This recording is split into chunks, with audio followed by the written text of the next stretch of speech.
Right, day one of spreading some bulletproof truth so that athletes struggling with ankle and knee issues can go from literally being lost, not knowing what to do, still being in pain, back to enjoying the sport they love. Because the truth is, high injury rates is what we see nowadays. And there is a specific problem.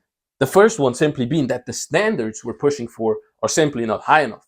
Because most of the time we're aiming to get back to 100%, which is where we get injured before at 100%, right? So we want to aim beyond that. We want to get to 120%, 130%.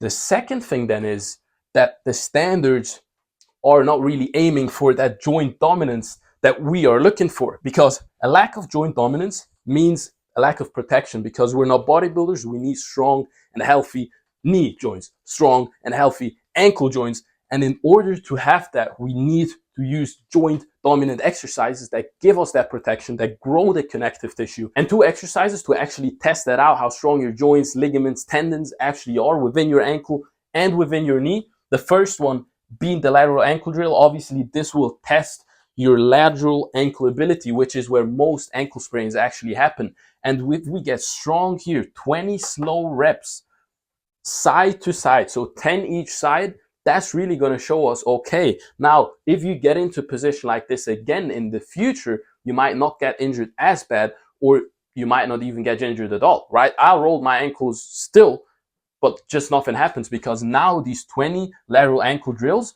are just easy for me, right? So second standard then for the knee, really focus more on that ACL, for example. The polygreen step up really puts peak tension onto that ACL, is really joint dominant. We're taking out the hips. So there we're aiming, and as I'm saying, like, we're aiming for that standard. I don't want you to jump straight into that standard. I want you to build up to that over time, and then obviously even build beyond that, right? There's no limits, but the standard would be 50% body weight for 12 reps at 6 inches of elevation, right? This is it.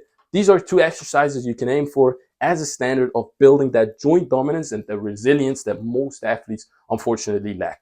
I hope this video helped. Stay tuned for the coming days. Every single day, I'll be revealing a bulletproof truth from now on. So follow me on this journey. I'll be really, really happy to push this out there, right? So many athletes don't know this stuff about joint dominance, about mobility, about plyometric ability, about the connective tissue integration, all that stuff we're going to be talking about, to make sure that you, as an athlete that's still struggling with injuries right now, can go back to enjoying the sport you love. Stay tuned. Bye.